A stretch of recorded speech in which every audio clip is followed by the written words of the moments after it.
마지막 시간입니다. 성경에는 다윗에 관한 이야기가 많이 나옵니다. 특별히 사무엘서와 역대기서에서 집중적으로 나옵니다. 오늘 본문 읽은 역대상 29장 1절부터 20절까지는 다윗의 마지막 이야기입니다. 오늘은 이 본문을 통해서 우리가 하나님의 임재를 어떻게 경험하고 어떻게 추구할 수 있을 것인가, 이것에 대해서 묵상해 보도록 하겠습니다.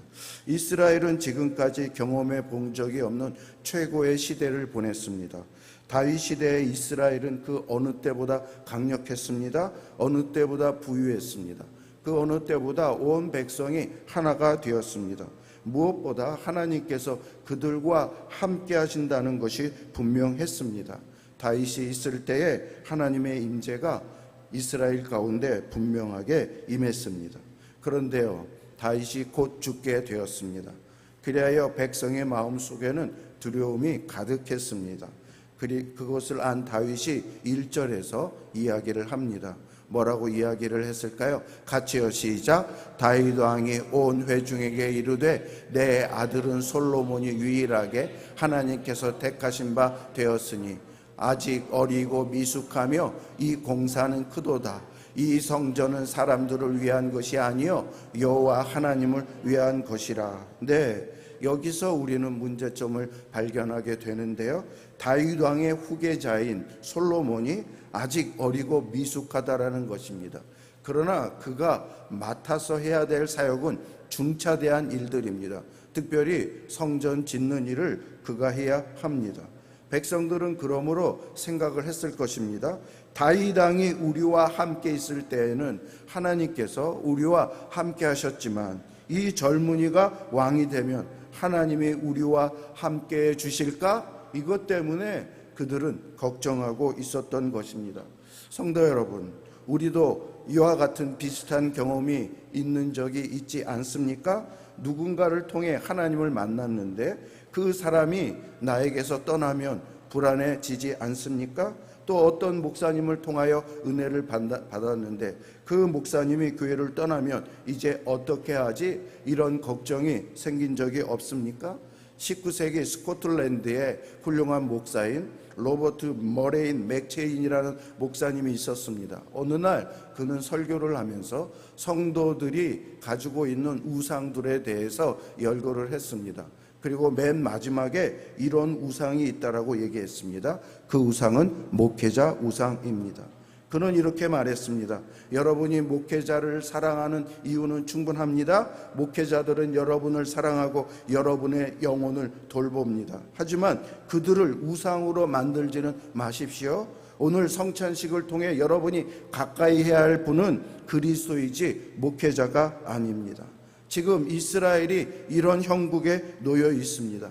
이스라엘 백성은 다윗 왕을 너무 사랑하고 위대하게 생각하여 그가 없으면 모든 것이 무너진다, 이런 생각을 하고 있었습니다. 이것이 바로 그들의 문제입니다. 다윗이 없으면 안 된다는 것. 다윗이 이 문제를 어떻게 풀어나갔을까요? 2절에 바로 말합니다. 2절 같이 읽겠습니다. 시작. 내가 이미 내 하나님의 성전을 위하여 힘을 다하여 준비하였나니. 어떤 사람들은 다윗이 저 말을 하는 것을 보고 이렇게 생각할 수 있습니다. 다윗이 자신의 건물을 시포하는구나. 다윗은 자신을 기념하여 자기의 이런 큰 명패를 만들어서 저 건물에 붙이고 그런 성전을 짓고 싶은 거로구나, 이렇게 오해할 수 있습니다. 그러나 아닙니다. 사실 다윗의 동기는 정반대입니다. 역대상 28장을 보면 다윗이 관리들을 불러서 이렇게 말을 했습니다. 내가 마음에 여호와의 언약궤를 위한 안식의 처소를 건축하려 하였고 이를 위해 준비하였다. 다윗이 무엇 때문에 성전을 지으려고 한다고요? 자기의 명예를 내세우기 위해서가 아니라 하나님의 임재를 상징하는 언약궤의 안식의 처소를 만들기 위해서 그렇다, 이렇게 분명히 말하고 있습니다. 여러분, 언약궤가 무엇입니까? 언약궤에 대해서 몇 번 언급한 적이 있는데요, 언약궤는 당시에 하나님의 임재를 상징한 것이었습니다. 언약궤는 사람과 하나님 사이를 이어주는 다리였던 것이었습니다. 언약궤는 성막의 지성소 안에 놓여있는 유일한 물건입니다. 지성소에는 대제사장이 1년에 한 번 들어가 그가 가지고 들어간 그 피로 속죄소 위에 피를 붓습니다. 그러면 모든 백성의 죄가 다 속죄되는 그러한 의식이 일어났던 것이었습니다. 그때 그 성막 위에 하나님의 영광이 나타나고 하나님의 임재가 나타나고 생명을 변화시키는 하나님이 나타나셨던 것이었습니다. 그래서 다윗은 이렇게 말하는 것입니다. 나는 너희와 하나님을 잇는 다리가 아니야. 그러므로 나를 의지하면 안 돼. 너희는 나를 필요로 하지 않는다. 나를 대신할 사람도 필요하지 않는다. 너희에게 필요한 것은 하나님 자신의 임재야. 너희 개인의 삶과 너희 공동체 가운데 하나님의 임재가 필요하다. 너희는 하나님 자신에게로 직접 나아가라. 그래서 이 언약궤를 안식할 수 있는, 잘 모실 수 있는 성전을 만드니 너희들이 바라봐야 될 것은 바로 하나님이요 하나님의 성전이다. 이렇게 이야기를 하는 것입니다. 우리는 여기서 하나님의 임재를 상징하는 언약궤의 역사를 잠깐 살펴볼 필요가 있습니다. 우리는 그러면 거기서 중요한 교훈을 얻을 수 있는데요. 이스라엘이 광야를 지난 다음에 가나안 땅에 진입하여 첫 번째 가나안 족속과 싸운 그 성이 여리고 성입니다. 이스라엘 백성들은 하나님의 명령에 따라 언약궤를 메고 여리고 성을 7번 돌았습니다. 그랬더니 여리고 성이 무너져서 그 여리고 성을 정복할 수 있었습니다. 그런데 그때 이 언약궤가 너무나 거룩해서 언약궤를 만진 사람들은 그 자리에서 죽곤 했습니다. 그런데요, 몇 석이 지난 후 엘리 제사장 시대가 되었습니다. 그때 백성들이 부패했고 그리고 위로는 권력자들이 부패했습니다. 아래로는 백성들이 우상 숭배를 했습니다. 그때 블레셋과의 전쟁이 일어났습니다. 블레셋과의 전투를 하다가 불리한 지경에 이스라엘이 이르게 됐습니다. 그때 어떤 사람이 아이디어를 생각해내서 야, 언약궤를 가지고 오자. 언약궤를 앞세워서 싸우면 지난번에 여리고 성 때에 언약궤를 앞세우고서 싸웠을 때 이겼는데 이번에도 이기게 될 것이다.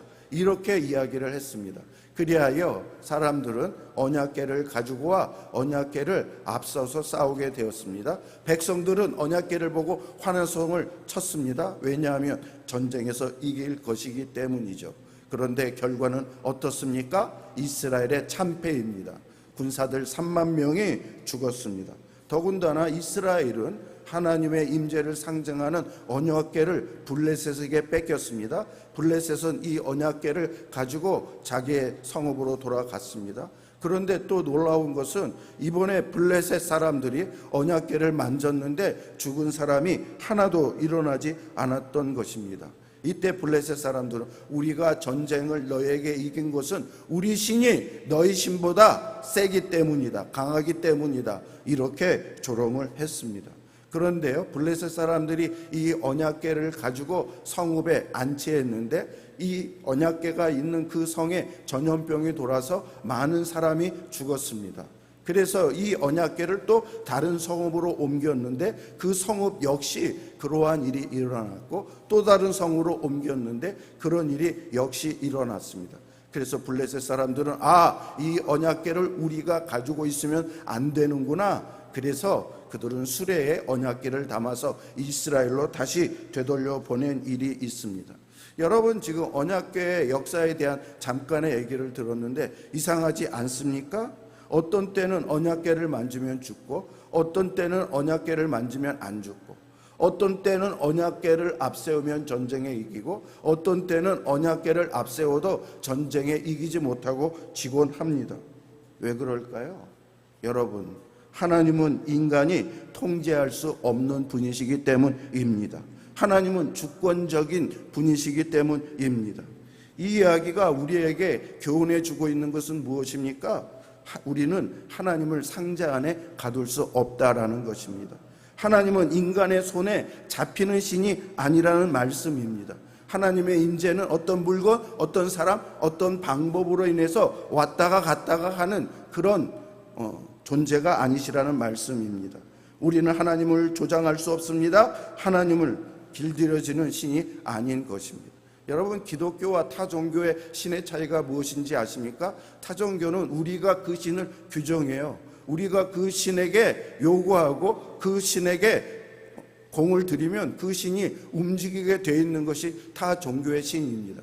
그러나 기독교 신은 자존하신 하나님입니다. 독립적인 하나님입니다. 주권적인 하나님이십니다. 그러므로 하나님이 모든 것을 결정하시고 모든 것을 당신의 주관에 따라 주권을 행사하시는 그런 하나님이신 것입니다. 그러므로 우리가 기도할 때 하나님, 하늘의 뜻이, 하나님의 뜻이 이루어지게 해 주시옵소서, 이렇게 기도하는 것이 마땅한 것이지, 우리가 인간적인 방법이나 내 봉사나 인간적인 행위로 인해서 하나님을 움직이고 조종해서 내 뜻을 이루려고 해서는 그것은 잘못된 신앙입니다. 저는 목회하면서 이런 말을 자주 듣곤 했습니다. 목사님, 저는 하나님에게 실망했어요. 왜냐하면 제가 하나님 앞에서 선한 일을 얼마나 많이 했는지요. 봉사도 많이 했어요. 그런데 하나님, 그리고서 나서 하나님 이것 좀 들어주세요 라고 말을 했더니 하나님께서 들어주지 않으세요. 나는 하나님께 얼마나 많은 정성을 들였는데 하나님께서는 이것에 대해서 응답이 없어요. 많은 것을 요구하지도 않았어요. 중요한 몇 가지 요구했는데 하나님께서 들어주지 않으셨어요. 이게 말이 됩니까? 여러분, 이런 분들은 하나님을 무엇이라고 생각하고 있는 것입니까? 이런 분들은 마치 하나님은 알라딘 램프의 요정으로 생각하고 있는 것입니다. 기도하는 것을 램프를 문지르는 것으로 생각해요. 교회에서 봉사하는 것을 램프를 문지르는 것으로 생각해요. 헌금 내는 것을 램프를 문지르는 것으로 생각을 해요. 내가 이렇게 했으니까 이제 하나님이 나타나서 내 요구를 들어줘야 되지 않겠습니까? 이렇게 말을 하는 것입니다. 그러나 여러분, 착각하지 마십시오. 하나님은 알라딘 램프의 요정이 아닙니다. 하나님은 우리가 어떤 방법으로도 조정할 수 없는 분입니다. 착한 행동으로도, 그리고 종교적인 행위로도, 헌금으로도, 봉사라도 조정할 수 없는 분입니다. 다시 말씀드리지만 하나님은 우리의 생각이나 우리의 사상으로 갖추거나 규정하거나 그럴 분이 아니시고, 하나님은 살아계신 하나님이며 주권적인 하나님이신 것입니다. 그렇다면 하나님은 통제할 수 없고 우리가 불러낼 수도 없으니 그러면 우리가 할 일은 아무것도 없단 말입니까? 그렇지 않습니다. 성경은 분명히 우리가 해야 할, 실천할 일이 있다고 오늘 본문에서도 말씀하고 있습니다. 그러면 무엇을 실천해야 할까요? 오늘 본문에 보면 돈 이야기가 많이 나옵니다. 다윗이 돈을 가지고 있는 많은 재물을 드렸다.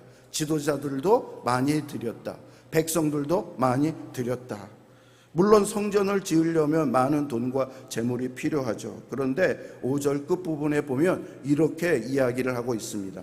같이 읽어볼까요? 시작. 오늘 누가 즐거이 손에 채워 여호와께 드리겠느냐. 다윗이 지금 물은 것은 누가 돈을 줄 것인가, 누가 재물을 많이 바칠 것인가, 이것이 아니었습니다. 누가 자신을 헌신할 것인가, 누가 자신을 하나님께 드릴 것인가.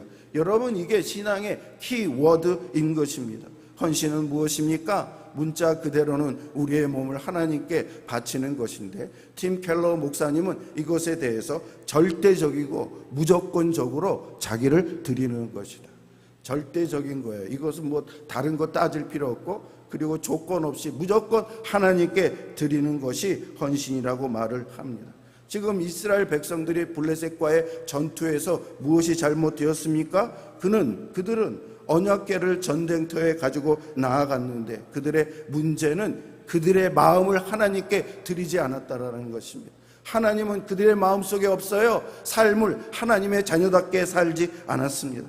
그들은 그때 보면 부도덕하고 부패해서, 심지어 엘리 제사장의 아들들마저 성전에서 부정한 행위를 하고 성전 여인과 부정한 행동을 했던 것이었습니다. 그냥 단지 상자를 이용해서 알라딘 램프를 문질러서 하나님의 능력만 이용하려는 그런 마음을 가지고 있었던 것이었습니다.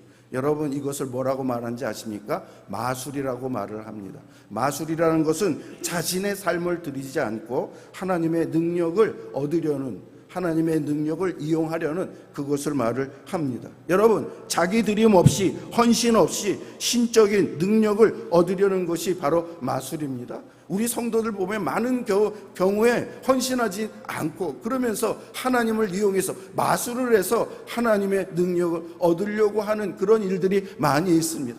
이것은 기독교 신앙이 아니라니까요. 기독교의 신앙행위가 아니라 이방 신앙행위. 여러분 보십시오. 이방 신앙들은 비나이다 하면서 공을 많이 드리고 인간적 열심을 많이 내고 그러면 들어줄 줄 알고, 그러나 그런 분이 아닙니다. 많은 사람들이 이렇게 기도합니다. 하나님, 제가 열심히 봉사하겠습니다. 열심히 기도하겠습니다. 헌금을 많이 내겠습니다. 대신에 이것을 해주세요. 나에게 나쁜 일이 일어나지 않게 해주세요. 나에게 좋은 일이 있게 해주세요. 우리 아이들이 좋은 대학에 들어가게 해주세요. 우리 가정에 재물이 많이 있게 해주세요. 이렇게 이야기를 합니다. 여러분, 지금 보십시오. 내가 봉사합니다. 내가 헌금 많이 드립니다. 내가 열심히 기도합니다. 대신에, 여러분, 이 대신이 그들의 하나님이라는 말씀입니다. 내가 정말 원하는 것은 하나님이 아니라 하나님을 이용해서 그것, 돈, 명예, 그리고 대학, 그것을 추구하기 때문에 실제로 내가 믿는 것은 바로 대신에 라는 말씀입니다. 진정한 헌신은 이런 것입니다. 하나님, 이해되든 안 되든 믿습니다. 순종하겠습니다. 어떤 일이 일어나든 감사하겠습니다. 제 삶의 상황이 좋아지든 나빠지든 상관없습니다. 축복을 받든 안 받든, 기도 응답을 받든 안 받든 저는 하나님을 사랑하며 섬기겠습니다. 여러분, 이것이 진짜 신앙이라는 말씀입니다.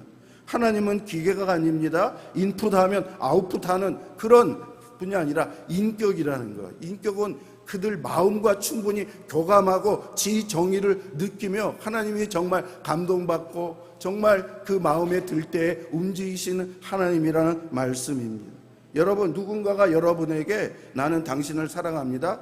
당신 나와 결혼해 주세요 라고 얘기를 해요. 그러면 그 사람이 왜 나를 사랑해요? 왜 나랑 결혼하고 싶어요? 그러면 나는 당신이 가지고 있는 그런 가문이 좋기 때문에 그 가문에 들어가고 싶어요. 당신을 통해서 결혼한다면, 당신과 결혼한다면 당신이 나에게 많이 줄 수 있을 것이 많기 때문에요. 이렇게 이야기를 한다면 여러분은 그 사람의 프로포즈에 대해서 어떻게 응답하겠습니까? 아니요. 나는 당신과 결혼하지 않겠습니다. 왜냐하면 나 자신을 사랑한 것이 아니라 내가 가지고 있는 것들을 사랑하기 때문이에요.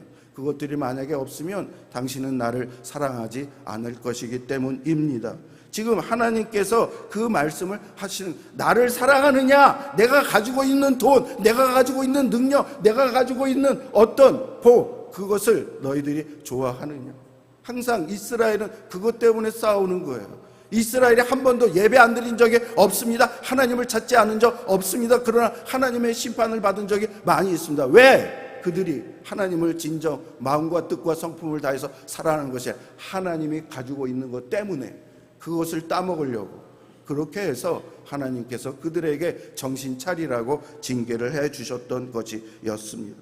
하나님, 우리는 조건 없이 하나님을 사랑하겠습니다. 섬기겠습니다. 이렇게 말해야지. 만약에 조건을 앞세우고 하나님께 나아간다면, 하나님이 내 조건을 들어주지 않으면 나는 진심으로 하나님을 사랑하는 것이 아닙니다. 이렇게 말하는 것과 똑같다라니까요. 우리는 축복을 얻기 위해서가 아니라, 응답을 얻기 위해서가 아니라 하나님을 얻기 위해서 하나님을 사랑해야 하고 섬겨야 합니다. 여러분, 다니엘서에 보면 다니엘의 세 친구가 이제 느부갓네살이 만들어 놓은 신상에 절을 하지 않는다고 해서 그들을 체포해서 풀무불에 집어넣으려고 합니다. 근데 이들이 너무나 훌륭한 인격과 총명한 사람들이라 느부갓네살이 마지막으로 그 애들에게 기회를 줍니다. 한 번만 이 신상에 절해. 그러면 너희 풀무불에 들어가지 않을 거야. 그랬더니 그들이 뭐라고 말합니까? 우리는 오직 하나님만 예배합니다. 사람이 만들어 놓은 신상에 절하지 않겠습니다. 우리가 풀무불에 들어갈지라도 하나님은 우리를 건지실 능력의 하나님입니다. 근데 그 다음 말이 중요해요. 뭐라고 말했습니까? 그리하니 하실지. 그리 아니하실지라도 나는 여호와 하나님만 신뢰하며 하나님만 예배하겠습니다 해서 풀무불로 들어가는, 물론 하나님께서 건져주시고, 이런 믿음, 그리 아니하실지라도 내 소원대로 내 마음대로 내 계획대로 안 될지라도 하나님은 살아계시며 능력이 있으시며 나를 위하시는 그런 하나님인 줄로 믿습니다. 우리 교회 좀 오래 다녔으면 이 정도 수준의 신앙이 되어야 되지 않겠습니까? 네, 오늘 본문 2절, 3절, 9절에 보면 다 동일한 말이 나오는데, 노란 글씨에 보십시오. 힘을 다하여 준비해, 헌신했다는 거예요, 다윗이. 또 내 마음이 내 하나님의 성전을 사모함으로, 하나님을 사모해, 하나님이 좋아요, 다윗은. 그리고 백성들은 자원하여 들었으므로 자원하여 하나님께 감사함으로 드렸다. 다윗 시대 때 리더자 다윗이 이런 마음으로 하나님을 사랑하니까 그 밑에 있는 지도자들과 그 밑에 있는 백성들이 다 그렇게 하였던 것이었습니다. 그런데 여러분, 여기서 또 문제가 발생합니다. 솔로몬이 과연 다윗이 기대했고 이스라엘 백성이 기도했던 대로 정치를 했습니까? 성경에 보면 그렇게 하지 못했다라고 말합니다. 왕이 또 잘못되니까 백성들과 지도자들이 다 따라서 잘못된 길을 갑니다. 온전한 헌신을 하지 못했습니다. 그리하여 솔로몬의 오류 때문에 나라가 나누어지게 되고 하나님의 심판이 그 나라에 임하게 되었습니다. 이제 바벨론이라는 나라를 들어서 하나님이 이스라엘을 치는데요, 바벨론의 나라가 들어왔을 때 그 성전이 이제 피폐하게 됩니다. 그 안에 있는 하나님의 임재를 상징하는 언약궤가 없어집니다. 그 후로 없어져 가지고 지금까지도 찾지 못하고 있습니다. 그랬더니요, 하나님의 영광이, 그때는 항상 성전 위에 하나님의 영광을 나타내는 쉐키나 구름이나 이런 것들이 있었는데 그런 것이 사라져 버렸습니다.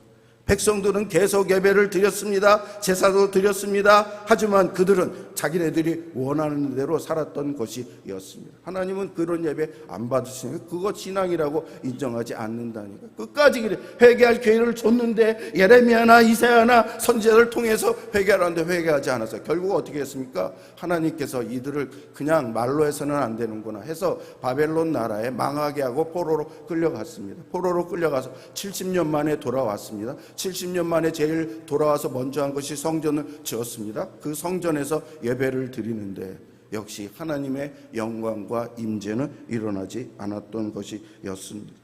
왜냐하면 뭐 때문에요? 진정으로 예배를 안 드렸기 때문에, 하나님께 헌신을 하지 않았기 때문에. 하나님의 헌신이 없는 예배, 하나님께 마음과 뜻을 드리지 않는 그거 하나님께 연락 안 된다니까요. 여러분, 예배를 드리는 것 잘하셨습니다. 좋습니다. 그러나 더 중요한 것은 하나님께서 받으시는 예배를 드리려면 내 마음이 찬송가 한 절 한 절을 드리더라도, 예배 한 순서 한 순서 하더라도 집중해서 하나님을 묵상하면서 그렇게 할 때 그 예배가 효력이 있다라는 말씀입니다. 여러분, 그러면 이스라엘의 영역 하나님의 임재를 못 경험하게 되었을까요? 하나님과 절단이 났을까요? 그렇지 않습니다. 우리와 하나님 사이를 간격을 메워줄 사람이 없었을까요? 역대상 28장에 보면 다윗이 처음 백성들을 모았을 때 하나님께서 이렇게 말씀하셨습니다. 제가 28장을 다 쓸 수 없어서 요약을 했습니다. 뭐라고 얘기를 했냐면, 다 같이요, 시작. 내가 마음에 여호와의 언약궤를 위한 안식의 처소를 건축하려 하고 이를 위해 준비하였으나 하나님께서 내게 이르시되 나는 이것을 건축하지 못하리라. 그러나 너에게 아들이 있으리니 그는 평강과 안식의 사람이 될 것이요 그가 내 이름을 위하여 집을 건축할 것이라. 그는 내 아들이 되고 나는 그의 아버지가 되며 내가 그의 왕위를 영원히 세우리라. 여러분, 하나님께서 지금 무슨 말씀을 하셨습니까? 다윗아, 너는 전쟁의 사람이다. 너는 너의 손에 피를 묻혔다. 그렇기 때문에 너의 시대는 바로 전쟁, 그때까지 너의 시대고, 성전을 지는 것은 평화의 사람, 다음 사람이 지어야 된다. 내 후손 중에 평강의 사람이 있을 것이다. 내가 그의 아버지가 되고 그는 내 아들이 될 것이다. 그는 내 이름을 위하여 성전을 지을 것이다. 그 왕위는 영원할 것이다. 여러분, 이건 누구를 얘기를 하고 있는 것입니까? 솔로몬을 얘기하는 것이 아니라 솔로몬 후에 오시는 진짜 샬롬의 왕이신 예수 그리스도를 말을 하는 것입니다. 여러분, 이것은 단순한 과정법일까요? 아닙니다. 정말로 평강의 사람이 오셨습니다. 궁극적인 그분이 성전을 정말로 지으셨습니다. 그의 왕위는 정말 누구의 솔로몬 왕위가 영원했습니까? 40년 만에 끝났어요. 이스라엘 모든 왕들이 그 임기를 끝나면 모든 왕들이 내려왔습니다. 그러나 한 분만 그 왕위가 영원합니다. 수세기 후에 한 분이 성전에 오셨습니다. 그 성전에 하나님의 영광이 없습니다. 텅 빈 성전에 그분은 오셨습니다. 그때 예수님께서 무엇이라고 말씀하셨습니까? 이 성전을 허물라. 내가 사흘 만에 다시 세우리라. 하나님의 임재가 없는데 뭐가 성전이에요? 무슨 기능을 해요? 그러므로 이것은 허물어버려. 쓸데없으니까. 내가 3일 만에 다시 성전을 세울 거야. 누가 성전이란 말이에요? 자기 자신이. 왜? 예수님으로 말미암아 하나님의 임재가 이루어지고, 왜? 예수님으로 말미암아 하나님과 자기와 연결이 되기 때문에 내가 진짜 성전이다, 이렇게 이야기를 했던 것이었습니다. 예수님의 말씀이 내가 하늘과 땅을 잇는 다리다, 내가 성전이다, 내가 너희와 하나님 사이에 깊은 간격을 연결하는 바로 다리다, 이렇게 말씀을 한 것입니다. 여러분, 예수님이 어떻게 이런 말씀을 할 수 있습니까? 그분만이 정말로 마음과 뜻과 성품을 다해서 온전히 하나님을 사랑한 유일한 분이기 때문입니다. 아까 하나님이 다윗 왕에게 임재했는데 다윗이 모든 것을 온전히 하나님을 사랑하고 예배했던 예수예요. 근데 지금 누가 그렇게 하고 있다고요? 다윗이 그렇게 하고 있다고요. 온전히 헌신한 분은 예수님입니다. 전심으로 헌신한 분은 예수님입니다. 그러므로 말미암아 예수님에게 하나님의 임재하고 하나님의 영광이 임하게 된 것입니다. 여러분, 그런데 예수님께서 십자가에 달려 죽으실 때는 하나님의 임재가 부재하게 되었습니다. 하나님의 임재가 잠깐 없어졌어요. 왜? 예수님은 인류의 모든 죄를 짊어지고 십자가 위에 올라가서, 아까 죄가 있는 곳에 임재가 안 된다고 그랬잖아요. 하나님께 기도했더니 하나님의 아무 응답이 없어요. 그래서 예수님이 뭐라고 말했습니까? 엘리 엘리 라바 사박다니, 나의 하나님 어찌하여 나를 버리셨나이까. 하나님이 그를 외면했어요. 왜? 하나님이 외면받아야 될 사람, 인간을 대신해서 예수님의 죄를 짊어졌으니까 예수님에게 부재가 나타났던 것입니다. 대신 우리에게 뭘 해주기 위해서? 임재해 주기 위해서. 예수님이 바로 대신 죄를 지어서 부재함을 당함으로 말미암아 우리는 하나님의 임재함을 받게 되었습니다. 우리는 하나님께 헌신도 제대로 못하고 예배도 제대로 못하고 마음도 없고, 그런데 그 죄를 몽땅 예수님이 가지고 가서 짊어지셔서 우리는 하나님의 임재를, 그 죄를 용서받아서 그런 일이 있게 된 것입니다. 여러분, 예수님이 십자가에서 피를 흘리셨어요. 아까 제가 처음에 얘기를 했죠. 대제사장이 성소, 지성소에 들어가면 뭐를 한다고요? 피를 흘려서 속죄소 위에 흘려, 언약궤 위에 뿌려서, 그러면 백성들의 죄가, 피 흘림이 없이는 죄사함이 없느니라. 구약 성경의 가장 중요한 말씀이 이 말씀인데, 마찬가지로 예수님이 십자가라는 속죄소 위에 지성소에 올라갔습니다. 거기서 뭐를 했어요? 피를 흘렸어요. 피를 흘려줌으로 말미암아 십자가 밑에 있는 이스라엘 사람들은, 예수를 믿는 백성들은 죄가 다 용서되는 그런 일이 일어나게 된 것입니다.